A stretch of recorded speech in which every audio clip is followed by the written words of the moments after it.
사도행전 10장 9절로 23절까지 말씀입니다.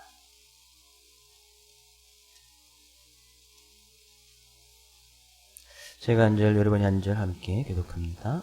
이튿날 그들이 길을 가다가 글성에 가까이 갔을 그때 베드로가 기도하려고 지붕에 올라가니 그 시각은 제6시더라.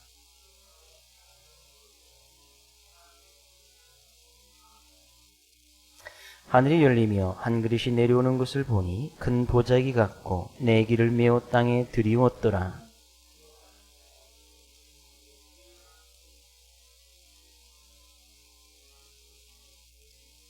또 소리가 있으되 베드로야 일어나 잡아먹으라 하거늘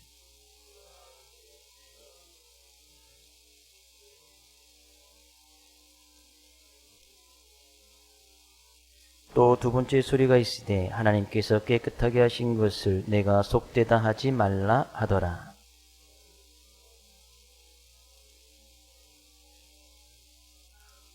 베드로가 본 바 환상이 무슨 뜻인지 속으로 의아해 하더니 마침 고넬료가 보낸 사람들이 시몬의 집을 찾아 문 밖에 서서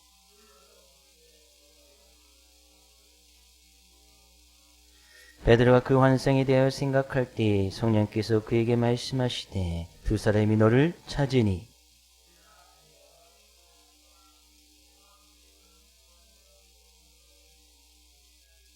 베드로가 내려가 그 사람을 보고 이르되 내가 곧 너희가 찾는 사람인데 너희가 무슨 일로 왔느냐.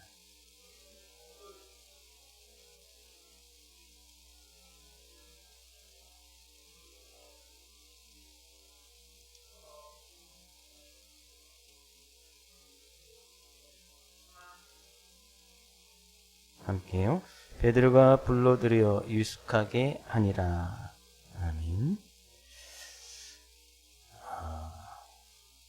몇 해 전에 유엔에서 국제연합이죠. 거기에서 인간의 사람들의 어떤 체질과 평균 수명을 측정하여서 새로운 연령대를 구분해서 그 표준을 발표를 했습니다. 자기들이 뭐 그렇게 발표할 뭐 그런 권한은 없겠지만 그렇게 발표를 했는데 연령대를 이렇게 5가지로 구분했어요. 볼까요? 보이시나요? 0세부터 17세까지는 미성년자, 그리고 18세에서 65세까지는 청년, 66세에서 79세까지는 중년, 80세에서 99세까지는 노년, 그리고 100세 이상은 장수노인. 이거 눈여겨볼 것이 청년의 나이가 어떻게 돼요? 18세에서 65세. 다 청년이시죠? 여기 청년 아니신 분이 극히 드문데. 이제 청년 아니신 분들 이제 중년, 노년이 아니에요. 이제 중년. 그리고 새롭게 100세 이상을 갖다가 이제 장수노인이다 이렇게 구분을 했어요. 근데 이 발표를 보면서 미국 캠브리지 대학 해부학자인 박사가 이런 말을 했는데 우리는 중년에야 비로소 신을 닮는 지혜와 이성과 기억력을 갖는다라고 이야기했어요. 중년쯤 돼야 신에 대해서 제대로 된 지혜 그리고 이성, 기억력을 갖는다는 거예요. 그래서 제가 기억력이 잘 없는 것이 아직 중년이 안 돼서 기억력이 잘 없나 봐요. 아직 청년이라서 뭐 기억할래도 기억도 안 되고 아직까지도 그래요. 우리나라에서는 뭐 65세 이상 이제 65세 이상 돼야 국가나 지방단체에서 어떤 운동시설이나 교통시설을 무료나 할인해주는 그런 특혜가 있지 않습니까? 이제 많은 사람들이 이제는 이걸 갖다 70세로 조정해야 된다라는 그런 의견이 많지만 그러면 이제 연령에 따라서 이제 복지 사각지대에 놓여 있는 사람들이 더 많기 때문에 아직 공론화 되지는 않고 65세를 지금 유지하고 있다고 해요.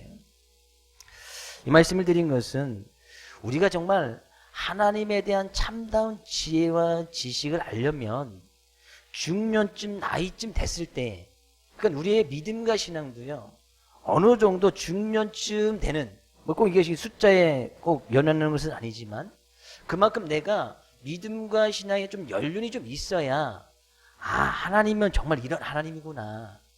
하나님에 대한 올바른 지혜와 지식 그 하나님을 늘 기억하여 그런 하나님을 경외할 수 있는 그런 믿음이 들지 않을까 또 생각을 해봐요. 이런 믿음들이 내가 하나님을 바로 믿는다고 해서 1년, 2년 안에 생기면 정말 좋겠지만 뭐 그런 경우도 없지 않아 있긴 있어요. 근데 그 하나님 늘 기억하여서 경외하고 삶의 모습 가운데 경건한 삶을 유지한다는 것은 쉬운 일이 아니에요.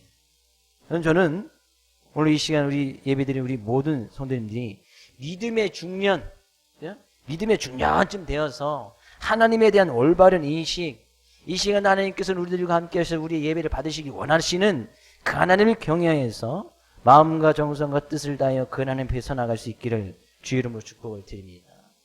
아직까지 우리는 청년이니까 열심히 주님을 위해서 그 믿음을 닮아가기를 힘쓰고 애쓰고 노력해야 되는 그런 시기지. 나는 이제 노년이니까 뭐 장수 노인은 저희 교회는 아직까지 한 분도 안 계신 것 같은데, 그죠? 100세 이상 되신 분이 없잖아요. 노년쯤 되면은 그때서야 좀 이제 쉬셔도 돼. 그러니까 80세 이상 되셔야 교회에서 조금 손 좀 놔도 되겠다 생각하시는 분인데 80세쯤 되시면 그때 이야기하세요. 그때 제가 들어줄까 말까 그때 생각해 보겠습니다. 오늘 본 말씀 지난 시간에 본 말씀에 이어서 다시 한번 살펴보기를 원하는데요. 하나님의 역사하심이 고넬료 가정과 전혀 다른 곳에 있던 욥바라는 지역에 있던 베드로에게 시간 차이를 두면서 동시에 하나님께서 역사하시죠. 그래서 우리는 그런 하나님의 역사하심을 살펴보았고 그 하나님은 지금 이 시간도 우리와 함께 계시고 또 내일도 우리와 함께 하시는 그런 하나님의 소리가 지난 시간에 살펴보았습니다. 베드로가 기도할 때 하나님께서 하늘로부터 큰 보자기가 내려오는데 거기는 온갖 더러운 짐승, 그러니까 이스라엘 민족이 부정하다라고 생각했던 온갖 짐승과 새들이 들어있었습니다. 음성이 들리기를 그것을 잡아먹으라. 그것을 베드로가 그 부정한 음식이기 때문에 우리는 그것을 잡아먹을 수가 없습니다. 먹을 수가 없습니다. 하나님께서 깨끗하게 하신 것을 내가 속되다 하지 말라. 그런 음성이 똑같이 3번이나 반복되어졌어요. 이것이 무엇이 하는 것인가 의아해하던 그때 마침 고넬료가 보내었던 부하와 종이 그때 딱 마침 베드로를 찾아서 그 집을 방문하게 돼요. 그 모든 것이 잘 이루어 나갈 수 있도록 역사하시는 우리는 그런 하나님을 볼 수가 있다는 사실이죠. 마침 그 사람이 도착했을 때 또 성령님께서 베드로에게 2사람이 너를 찾으니 일어나 내려가서 의심하지 말고 함께 가라. 내가 그들을 보내었노라. 그런 음성을 들으니 베드로가 그 말씀 앞에 순종할 수밖에 없었습니다. 그래서 베드로와 이제 뒷부분에서 베드로와 고넬료가 보내었던 종과 부하가 이제 만나서 지금 이야기를 하게 되어지는데, 그죠? 20절, 21절 말씀 것을 볼까요? 베드로가 내려가 그 사람을 보고 이르되 내가 곧 너희가 찾는 사람인데 너희가 무슨 일로 왔느냐. 베드로 음성을 들었지만 구체적으로 하나님께서 왜 이들을 보내주셨는지 말씀해 주시지 않아요. 그래서 베드로가 내려가서 그 사람들에게 보면서 너희들이 찾는 사람이 바로 베드로인 내가 난데 너희가 무슨 일로 왔느냐. 근데 그 고넬료가 보낸 사람들이 이렇게 대답을 합니다. 22절 그들이 대답하되 백부장 고넬료는 의인이요 하나님을 경외하는 사람이다. 유대 온 족속이 칭찬하더니 그가 거룩한 천사의 지시를 받아 당신을 그 집으로 청하여 말을 들으려 하느니라 한대. 고넬료가 보낸 사람 부하가 이제 부하고 하인이 같지 않습니다. 근데 그 사람들이 먼저 고넬료가 어떤 사람인지 베드로에게 설명을 해요. 우리를 보냈던 그 주인, 직장인의 상사, 직장의 백부장이었던 이 사람은 이런 사람입니다라고 소개를 하는데 그것을 다시 한번 정리해 보면 고넬료는 의인이다라고 이야기를 해요. 또 그 사람은 하나님을 경외하는 사람이다라고 이야기를 하고 세 번째, 온 유대 족속에 칭찬받는 사람이다. 그건 온 유대 사람들이 그를 칭찬한다는 이야기죠. 이것이 이제 쉬운 일이 아니에요. 네 번째, 그 애가 천사의 지시를 받아서 지금 당신을 지금 초청한다라고 이야기하고 있는 거예요. 근데 대수롭지 않은 내용을 같지만 지금 이방인에 대해서 편견을 가지고 있던 특히나 유대인들이 이방인들에 대해서 이제 부정한 존재를 여긴 것을 감안한다면 아주 깊은 의미를 여기서 담고 있습니다. 특히나 또 당시에는 이스라엘 민족이 로마의 권력하에, 로마의 지배하에 있는 그런 로마의 지배령을 받고 있는 그런 지역이었어요. 당시 로마가 상당히 큰 권력과 행사를 가지고 있었기 때문에 이 백부장의 권력을 보냈다는 것은 백부장은 또한 로마 사람이고 로마의 심의권을 가지고 있는 사람이에요. 그러니까 어떻게 보면 식민지, 자기 나라 이스라엘 민족을 어떤 식민지로 이렇게 지배를 하고 있단 말이죠.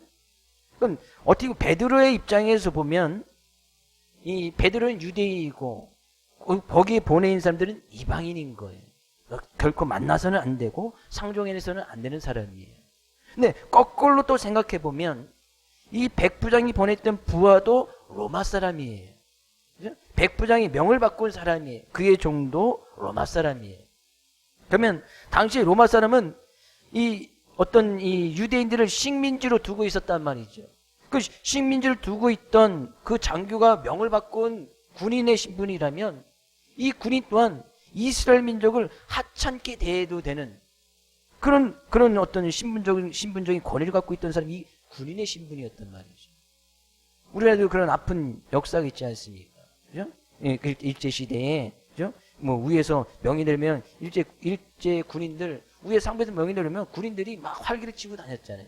그 당시 살진 않았지만 그런 역사의 기록을 보면 뭐 일개 부하할지라도 좀 우리나라 사람들 정말 우습게 보고 하찮게 보고 그러면서 뭐 강제적으로 뭐 세금도 거저가고 탈취해가고 있었던 그런 많은 일들이 있었잖아요. 그러니까 정말 우리를 정말 우스운 민족으로 보게 됐단 말이죠. 지금 어떻게 보면 똑같은 입장에 있는 거예요. 로마 사람은 이스라엘 민족을 뭐 하찮게 보고 또 그들과 상종해서는 또 안 되고 또 상종한다는들 그냥 명령하고 끝나면 그만이란 말이죠. 또 베드로의 입장에서는 이방인이었던 또 다른 이방인의 사람들을 또 만나서 그들과 상종하거나 그들을 이야기해서는 또 안 되는 입장이었어요. 왜? 자기들은 부정한 존재로 여김왔기 때문에. 정말 아주 이들과 만나는 그 장면이 정말 아주 우리에게 깊은 의미를 담고 있어요. 어떻게 보면 그 모습이 진정한 교회의 모습이 아닌가 생각해 봅니다. 23절에서는요, 베드로가 불러들여 그들을 유숙하게 하니라. 먼 길을 왔을 그들이 지금 베드로는 어디에 있어요? 무두장이 집에 있는 거 아니겠어요? 근데 거기에 로마 사람들을 불러서 같이 그 집에서 어울려서 하룻밤을 자고 유숙하고 그 다음날 떠났다는 거예요. 그 집의 지금 모습을 한번 생각해 보십시오. 무두장이 집 안에, 그죠? 이스라엘 민족이 좀 천히 여겼던, 같은 이스라엘 민족이지만 천히 여겼던 무두장이 가죽 공예를 하고 있던 그 집 안에 그 무두장이 해주는 음식과 그들이 썼던 모든 물건들을 이제 이스라엘 민족과 로마 사람이 같이 모여서 같이 그 음식을 먹고 같이 그곳에서 자고 같이 함께 이야기를 나누고 같이 물건을 통용하고 있다는 거예요. 어쩌면 그 모습이 바로 교회의 모습이 아닌가 생각을 해봐요. 정말 신분이 다 다르고 직업이 다른 그들이 모여서 함께 어우러져서 먹고 마시고 함께 잠을 자고 함께 길을 가는 그런 모습. 그것이 바로 교회의 모습이라는 거예요. 지금 우리 교회만 모습을 봐도 다 그죠? 남녀노소 신분 다 다르지요. 사회에서 일하는 직이 다 다르지요. 그죠? 성격 다 다르지요. 그죠? 모양새 다 다르지요. 그죠? 뭐 같은 것이 찾아볼래야 결코 없어요. 같은 것이라고는 눈 두 개, 코 하나, 입 하나. 요건 같고.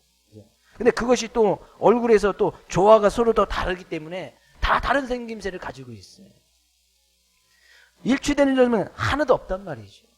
근데 그런 우리들이 모여서 성격도 다 다르고 생김새도 다 다르고 다 다른 우리들이 어쩌면 사회적에서도 사회 밖에 나가면 사회적으로 어떤 높은 어떤 직이나 이런 것을 가지고 계신 분도 계시고 그렇지 않은 그런 분들이 있을 거예요. 직업도 다 다르고. 근데 그런 우리들이 모여서 모인 이유는 단 하나지요. 오직 하나님께 예배 드리고자 하는 그 이유 하나로 모여서 그 하나님을 예배하고 찬양하는 것. 이것이 바로 교회의 모습이라는 거예요. 베드로가 그런 음성을 들었을 때는 정말 의아해서 의아해했다고 우리가 지난 시간에 살펴봤듯이 그것을 잘 이해하지 못했어요. 왜 하나님께서 이런 환상과 이런 음성을 주셨을까? 근데 베드로가 말씀을 듣고 나서 깨달아지는 순간 하나님께서는 이제는 이방인들에게도 복음을 증거하고 그들에게도 하나님 나라를 선포하고 그들도 하나님으로부터 지음을 받은 하나님의 자녀인 것을 깨달아서 그들도 구원의 대상 안에 들어오게 되어짐을 베드로가 깨달았다는 이야기예요.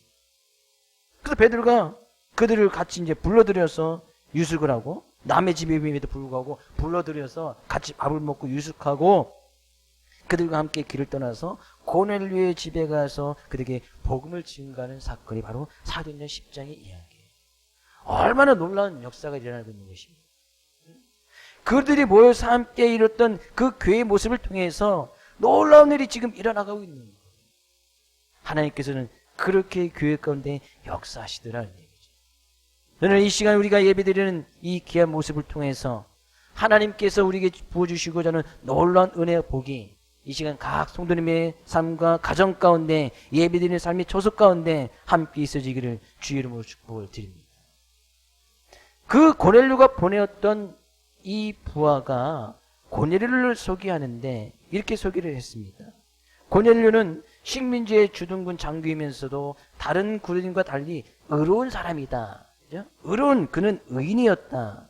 다른 군인들과 달리 의로운 사람이다 라고 소개를 하고 있고, 두 번째는 고넬료는 유대인들이 부정하다라고 간주하는 이방인이면서도 하나님을 경외하는 신실한 분이다 라고 이야기해요. 하나님을 경외하는 사람이다. 세 번째는 고넬료는 지배자 계급에 속해 있으면서도 지금 지배를 받고 있는 온 유대 족속들로부터도 칭찬받는 사람이다. 유대인에게도 칭찬받는 사람이라는. 네 번째는 고넬료는 거룩한 천사의 음성을 듣고 들을 만큼 아주 신령한 사람이다 라고 이야기하는 거예요. 이것을 한마디로 이야기한다면 고넬료는 하나님과 사람에게 인정을 동시에 받는 훌륭한 사람이다 라고 그의 부하가 베드로에게 소개를 하고 있단 말이죠. 그 사람이 지금 바로 당신 베드로를 초청합니다 라고 이야기하는 거예요. 그러니까 이런 이야기를 들으니까 그죠? 이 베드로가 그 고넬료를 정말 만나보고 싶지 않겠습니까? 아, 이렇게 훌륭한 사람, 하나님을 잘 경외하는 사람, 사람들로부터 존경과 칭찬을 받는 사람이라면 그죠? 정말 그 사람을 만나보고 싶지 않겠어요. 이렇게 소개를 했던 고넬료의 부하는 고넬료에 대한 깊은 정말 애정과 자부심이 있음을 보게 되었어요. 저는 이 부하가 고넬료 속에 있던 그 모습을 통해서 우리 자신에 대해서 나를 알고 있는 사람들이 우리 자신을 어떻게 평가하고 있을까 한번 생각해 봤습니다. 나를 아는 사람들이 내가 없는 곳에서 다른 사람들에게 나를 소개할 때 어떤 사람이라고 소개를 할까? 가장 가까이에 있는 내 주위의 사람들을 나는 어떤 사람이라고 보고 있을까? 먼 곳에 있는 사람들로부터는 칭찬받기 쉽습니다.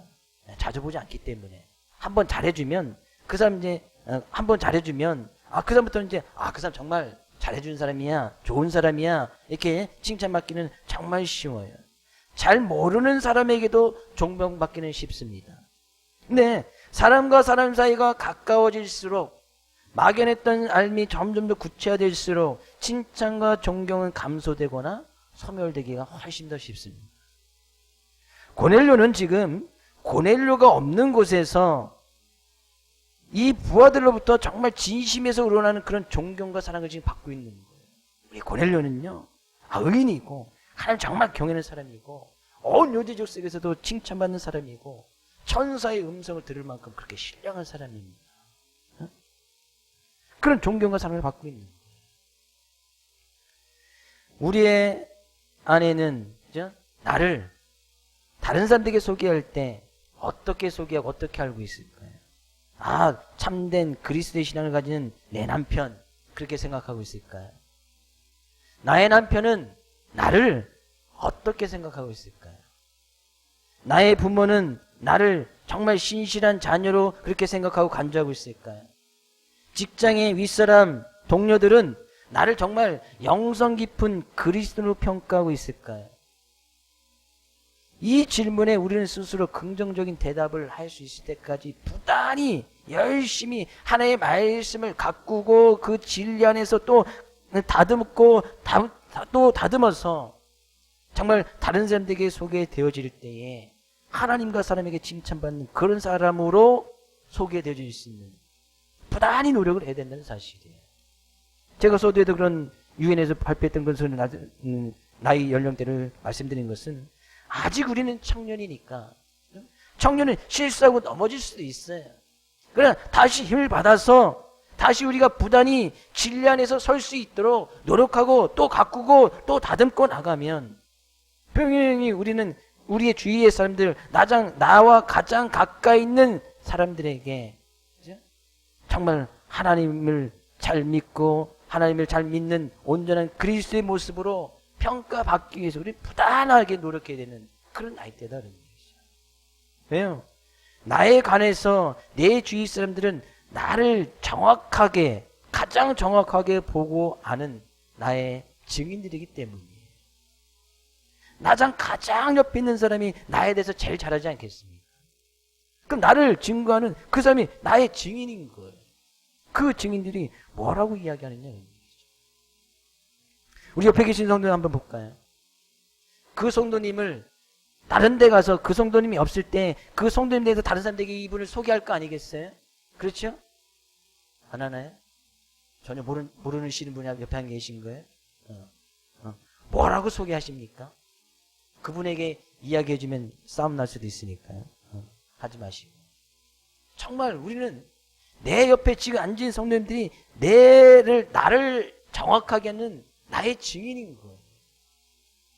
내 남편이, 내 아내가, 내 자녀가, 내 부모가, 그렇죠?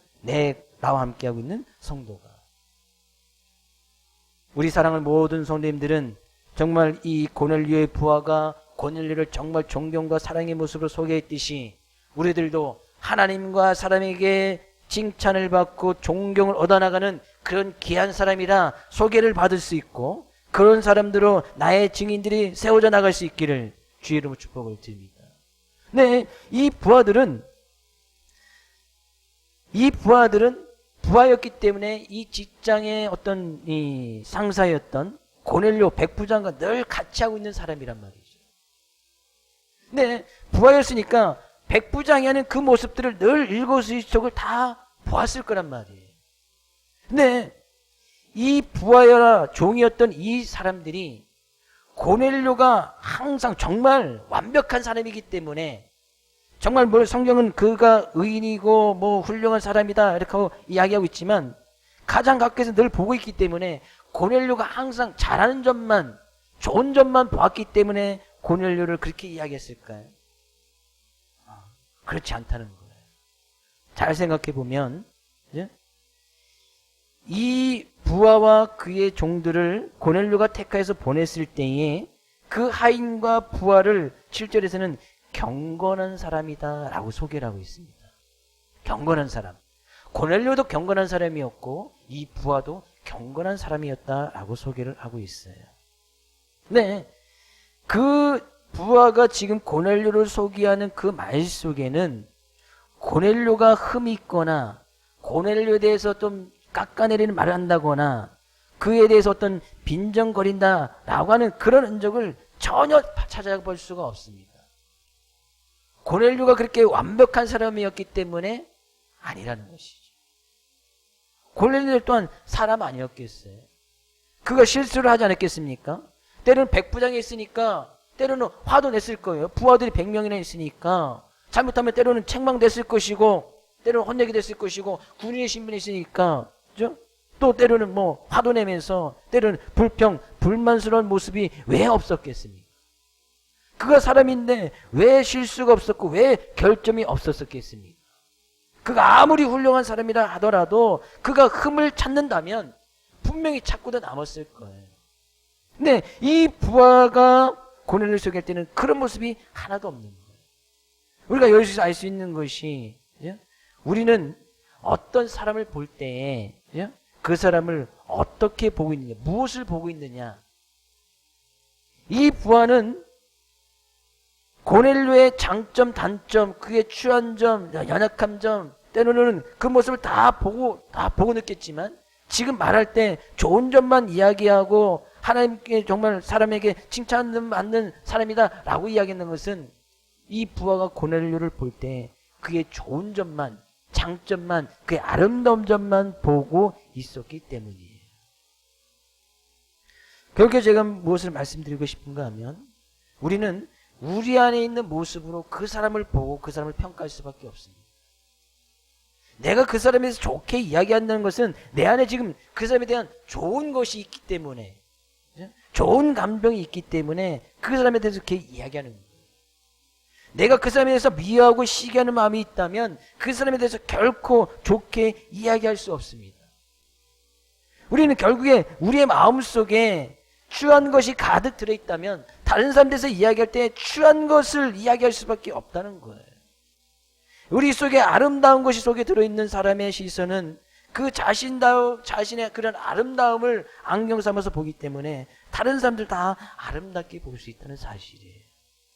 그래서요, 이 고넬료가 부하를 택해서 보낼 때 이 사람을 경건한 사람이다 이야기하고 있는데 경건한 사람에 대한 정의를 우리가 여기서 다시 한번 내릴 수가 있네요. 경건한 사람이란 그의 마음속에 아름다움을 보고 다른 사람들을 볼 때에 아름답게 보는 사람, 다른 사람들의 장점을 보아주는 사람, 다른 사람들의 흠을 이야기하는 것이 아니고 다른 사람들이 칭찬받을 만한 사람들을 칭찬받을 만한 이야기를 해주는 사람, 그런 사람이 경건한 사람이다. 물론 취한 못도 보시지만 그것을 갖다가 잊어버리고 그 사람의 장점과 아름다움을 더 크게 보는 사람이다. 저는 우리 사랑하는 사람들이 그런 경건한 사람 될 수 있기를 주의 이름으로 축복을 드립니다. 여러분 마음속에 예수 그리스도의 마음을 닮아 아름다움을 가득하게 두고서 다른 사람들을 볼 때에 취하고 결점보다는 단점보다는 그 사람의 잘하는 점, 아름다운 점, 칭찬과 격려의 말을 아끼지 아니하는 그런 경건한 사람 될 수 있기를 다시 한번 주의 이름으로 축복을 드립니다. 그럼 우리 옆에 있는 성도님 다시 한번 볼까요? 어떻게 보이시나요? 아름답게 보이시는 분 아멘?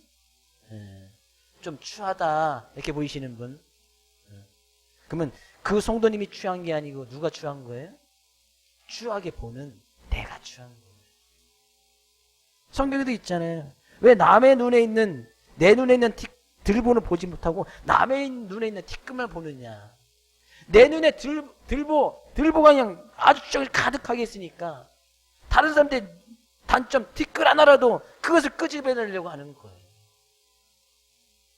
우리의 마음속에 아름다움이 가득 차 있고 예수님의 마음을 가득 차 있다면 이 고넬료의 부하가 고넬료를 소개할 때 고넬료 왜 단점이 없어요? 그도 인간이고 사람인데 우리 이 백부장은요 성격이 급해가지고 군인의 신분으로서 명령만 할 줄 알지 자기는 하나도 하지 않고 때는 소리만 지르고 책망만 하고 백부장으로서 군인으로서의 군인의 모습으로서 정말 꽝입니다. 뭐 이렇게 이야기할 수도 있었지 않겠어요?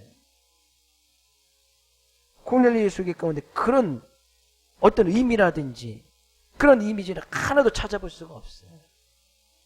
이 부하 또한 경건한 사람이었다는 얘기예요. 경건한 삶의 모습, 우리의 마음속에 아름다움, 예수 그리스도의 마음을 품고 사는 삶을 정말 장점과 아름다움을 보고 그들을 아낌없이 자랑스럽게 여기는 그런 모습이 바로 경건한 삶의 모습이다라는 얘기예요. 그런 하나님의 말씀, 그들이 이 부하가 이야기하기를 베드로에게 이야기합니다. 그 주인이 청하에서 말을 들으려 하느냐 하고 이렇게 베드로에게 이야기를 합니다. 원래는 이 천사가 고넬료에게 이야기할 때는 요빠 지역에 있는 그 사람 무두장의 집에 있는데 그 사람이 그냥 청하라, 그 사람이 그냥 불러라 라고 이렇게 명령을 줬어요. 근데 부하가 지금 고넬료의 명령을 받고 와서는 당신을 그 집으로 청하여 말을 들으려 한다라고 이렇게 이야기를 하고 있습니다. 그럼 성경이 잘못된 것이냐, 서로 들은 것이 다른 것이냐라고 이야기하는 것이 아니고 여기서 이제 말을 들으려 한다라고 22절에 부하가 이야기했을 때는 여기서 말이라는 단어를 원어적인 것에 보면은 레마라고 쓰여져 있어요. 레마는 이제 하나님의 말씀을 뜻해요. 보통 성경 가운데 하나님의 말씀을 원어적으로 표현할 때는 보통 크게 이제 두 가지로 이제 하나님의 말씀 원어적으로 쓰는데, 하나는 로고스라는 단어를 쓸 때가 있고 하나는 레마라는 단어를 쓸 때가 있어요. 근데 로고스라는 얘기는 많이 들어보셨을지도 모르겠네요. 로고스는 하나님의 말씀을 로고스라고 이렇게 표현할 때는 우리의 믿음이 요구가 되어집니다. 그러니까 믿음이 요구가 되어진다는 것은 아무리 하나님의 말씀이 이렇게 주어져도 믿지 않는 사람에게는 그 말씀이 아무런 소용이 없다는 거예요. 예를 들면 성경이라는 책이 우리에게 주어졌잖아요. 하나님의 말씀이 우리에게 주어졌단 말이죠. 근데 이 말씀을 우리가 믿지 않으면 이것은 그냥 책인 거예요. 그런 의미를 나타낼 때는 하나님의 말씀을 로고스라고 이야기합니다. 그래서 그 말씀을 믿고 나가야 되는 그 믿음이 요구되어지는 거예요. 우리가 이 성경에 있는 말씀 믿지 아니하면 이것은 하나의 어떤 지식, 우리가 뭐 지식을 쌓기 위해서 성경을 들고 다니는 건 아니죠. 뭐 연구하기 위해서 성경을 들고 다니는 것은 아니에요. 그러면 그 사람에게 그 말씀은 로고스가 아닌 거예요. 그냥 뭐 아무런 가치가 없는 것이죠. 한 뭐 3, 4만이면 주고 살 수 있는 그런 책 하나? 거기에 끝나는 거예요. 신학자들, 성경을 연구하는 사람들 중에서도 하나님의 말씀을 로고스로 받아들이지 않는 사람이 너무나 많습니다. 그냥 어떤 연구의 대상의 학문의 하나로서, 아니면 좀 세상에서 다 성경에 대해서 이야기하니까 좀 성경에 대해서 좀 알고 싶어서 지식을 쌓기 위해서 하는 사람, 그런 사람들은 하나님의 말씀이 로고스가 아니에요. 그냥 책인 거예요. 성경 책. 근데 하나님의 말씀을 레마라고 하는 그 말을 사용할 때는 그 하나님의 말씀을 믿어서 그 말씀 믿는 사람이 삶 속에서, 삶을 살아가는 생활 속에서 살아 역사하는 그런 말씀이 되어질 때 그 말씀을 레마라고 하는 거예요. 그러니까 내가 성경에 기록되어진 하나님의 말씀이 믿어져서, 그 로고스죠. 그 말씀이 나의 삶 가운데 로고스로 들어와서 믿어져서 내가 생활 가운데 그 말씀을 지금 막 살아서 역사하시는 하나님의 말씀으로 그 말씀을 지켜나가는 것, 그것이 바로 레마인 거예요. 근데 여기서 22절에서 내가 그 집을 청하여 말을 듣기를 원한다 라고 했을 때 그 말을 듣기를 원한다 했던 그 말을 레마라는 단어로 사용하고 있다는 거예요. 그럼 고넬료가 지금 원하는 것은 뭐예요? 베드로를 청해서 그 말씀, 하나님의 말씀을 듣고 그 말씀을, 로고스의 말씀, 그 말씀을 믿어서 그 말씀이 내 삶을 살아 역사하시는 하나님의 말씀으로 받기를 원한다. 나의 삶의 기준이 하나님의 말씀이 되고 그 말씀이 지금 살아 역사하시는, 지금 막 운동력이 있어서 우리의 삶의 모습을 막 이끌게 하는, 생명을 주는 그런 하나님의 말씀을 받기를 원한다. 그 말씀을 듣기를 원한다라고 고넬료가 이야기하고 있다는 거예요. 단순히 그냥 하나님의 말씀 한번 들어볼까 해서 베드로를 찾는 것이 아니었어요. 자기의 삶을 완전히 바꾸겠다는 그런 결단의 표시인 거예요. 자기의 삶의 기준이 하나님의 말씀, 그 말을 들어서 내 삶을 좀 바꾸고 싶다. 나의 삶 가운데서 새 생명을 좀 얻고 싶다라는 그런 결단의 표시로 그 말을 좀 듣기를 원한다라고 이야기하고 있다는 거예요. 예수님께서도 공생애를 시작하기 전에 40일 동안 금식을 마치셨을 때에 사단이 와서 예수님을 유혹합니다. 그 첫 번째 시험이 뭐예요? 그죠? 40일을 굶주리니까 시험에서 네가 하나님의 아들이면 이 돌들로 떡덩이를 좀 만들어 봐라. 하나님 아들 그 정도 능력 있잖아요. 예수님께 충분히 그렇게 능력이 있으심에도 불구하고 예수님께서 하신 말씀이 뭐예요? 마태복음 4장 4절에 예수께서 대답하여 이르시되 기록되었으되 뭐라고요? 사람이 떡으로만 살 것이 아니요 하나님의 입으로부터 나오는 모든 말씀으로 살 것이라. 하나님의 입에서 나오는 모든 말씀으로 살 것이라 했던 이 말씀이 바로 레마예요. 로고스가 아닌 레마라고 기록하고 있단 말이죠. 그럼 우리가 삶을 살아가는 것은 레마인 하나님의 말씀이 있어야 우리의 삶을 살아갈 수 있다는 거예요. 우리의 삶의 기준이 바로 그 레마가 되어져야 된다는 거예요. 하나님의 말씀이 되어져야 된다는 거예요. 단순히 믿고 끝나는 것이 아니란 말이죠. 그 말씀이 믿어져서 나의 삶을 살아갈 수 있는 그 삶의 원동력, 삶의 이유, 나의 삶을 새롭게 만드는 새 생명이 넘치게 하는 그 말씀이 바로 레마다라는 얘기예요. 예수님께서 말씀하시네요. 너희들 그 레마로 살아가라. 우리의 삶의 모습이 그 레마가 되어져야 된다는 거예요.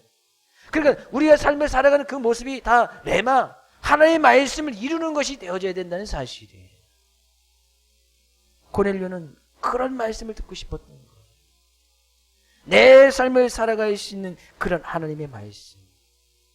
그런 하나님의 말씀은 살아있고 활력이 있어서 자기 어떤 것보다도 예리하고 혼과 영과 관절과 골수를 찔러 쪼개기까지 하며 우리의 생각과 뜻을 판단하시나니, 그런 하나님의 말씀 지금도 역사있고 살아있어서 우리를 살아갈 수 있는 그 원동력, 힘이 되어지는 것이 바로 하나님의 말씀이에요. 여기서 하나님의 말씀이 바로 레마다 그런 얘기죠. 그런 하나님의 말씀은 우리의 연약하고 부족하고 종기와 같이 골무와 문드러진 것을 찔러 쪼개어서 다 드러나게 하고 고침을 받을 수 있도록 인다는 것이 바로 하나님의 말씀이다. 이 말씀이 있어야 우리가 살아간다. 이 말씀이 하나님의 레마를 쫓고 살아갈 때 우리에게 연약한 부분들이 다 깨어져 버리고 우리의 부족하고 병들었던 분들이 다 고침을 받고 우리가 정말 새 생명을 살아가는 놀라운 일들이 말씀을 통해서 일어난다는 얘기예요. 이 시간 들려지는 그런 하나님의 말씀이 레마로 여러분의 삶 가운데 다가올 수 있기를 주의 이름으로 축복할 테니 한 예만 들고 말씀을 정리할까 하는데요. 마라톤을 업으로 삼는 마라톤 선수들이 있습니다. 근데 이 마라톤 선수라고 해서 항상 마라톤이 즐거운 것만은 아니라고 이야기를 해요. 마라톤의 풀코스가 42.19km입니다.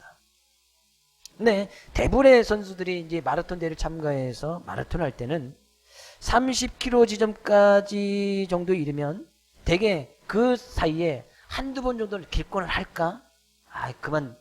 힘든데 막 이런 고비를 한두 번 정도 넘긴다고 이야기해요. 이제 평균적인 이야기겠지만 대부분 한두 번씩은 그만할까? 근데 30km를 넘어서 40km까지 이르는 지점까지는 이병 건기를 끝으로 내가 다시는 마라톤을 뛰나 봐라. 다시는 뛰지 않겠다고 이게 굳은 각오를 대부분이 한대요. 그리고 40km를 지나서 이제 이 마지막 꼬린 지점까지는 40km를 넘어서면은 그때부터 이제 온몸에서 기쁨과 세임이 막 솟아난다는 거예요. 그래서 내가 다음 경기에도 반드시 참여하리라 이런 마음을 가진대요. 그 전구한 가운데 어떻게 보면 40km는 늘 고통과 갈등 속에서 뛰면서 왜 마라톤 선수는 왜 마라톤을 계속하는가? 마라톤 선수에게는 이 마라톤만이 살 길이기 때문이에요. 그래서 마라톤 하는 사람들은 이것도 거의 중독자시다시피 대회가 있는 데는 다 참여를 합니다. 저 사람들 어떻게 그 풀코스를 이렇게 마라톤만 뛰고 살까? 마라톤 없이는 살 수 없는 그런 기쁨이 마지막 딱 구간에서 느껴지기 때문에 그것 때문에 산다는 거예요.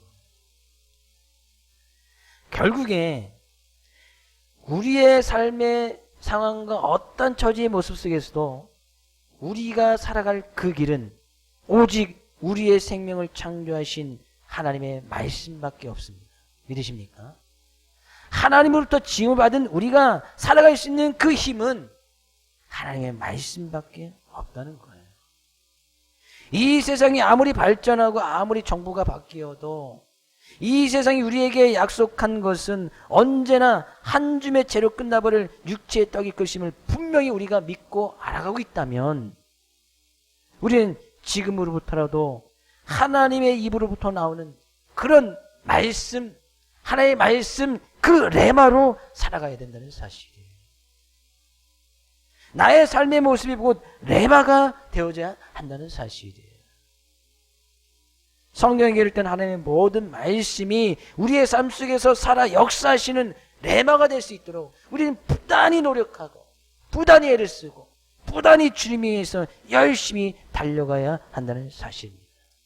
이번 한 주간도 그런 하나님의 말씀 레마만이 우리의 인생의 참 희망이요 미래요 우리의 삶을 살아가는 새 생명으로 인도하는 말씀인 것을 깨달았어. 그 말씀 붙들고 열심히 달려갈 수 있기를 주의 이름으로 축복을 드립니다.